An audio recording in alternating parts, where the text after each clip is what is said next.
वनी में गोमांस की बिरयानी बिक्री मामले में बजरंग दल के कार्यकर्ताओं ने पुलिस के साथ मिलकर दरबार चिश्ती होटल पर छापा मारा।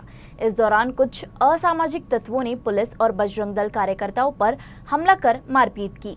इस घटना के बाद विश्व हिंदू परिषद ने जिलाधिकारी को ज्ञापन सौंपकर आरोपियों के खिलाफ कड़ी कार्रवाई की मांग की। वणीमध्ये आमच्या कार्यकर्त्यांना कळलं की त्या ठिकाणी बिर्याणी विकल्या जात आहे मुस्लिम एरियामधल्या एका हॉटेलमध्ये।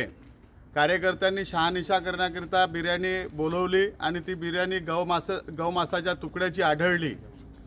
त्यावरून कार्यकर्त्यांनी पोलीस यंत्रणेला सांगितलं। पोलीस यंत्रणेने सांगितलं की तुमचे 2 कार्यकर्ते लोकेशन एक्झॅक्ट दाखवण्याकरिता सोबत चला। आमचे कार्यकर्ते सोबत गेले आणि त्या ठिकाणी सोबत गेल्यानंतर अचानक पोलिसांना घेरल्या गेलं आणि बराच वेळ झाल्यानंतर आमचे काही कार्यकर्ते त्यांना बघण्याकरता गेले तर अचानक हमला केला।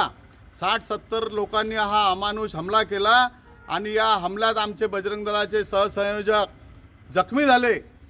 पोलीस यंत्रणेला सुद्धा मारहाण केली। एका पोलिसाच्या कानातून रक्त पडलं, पोलिसाची वर्दी फाडल्या गेली। अशा प्रकारची घटना वणी शहरात घडलेली आहे।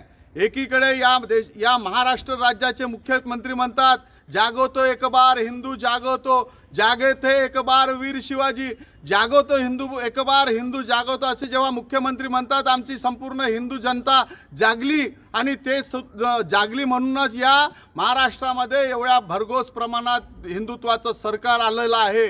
परंतु आमची विनंती आहे या सरकारला, जर अशा प्रकारचे हमले होत असतील तर हिंदू सुरक्षित केव्हा आहे? अरे जागी झालेला आहे, परंतु त्याची सुरक्षा करण्याची जबाबदारी या महाराष्ट्र सरकारची आणि गृहमंत्र्यांची आहे।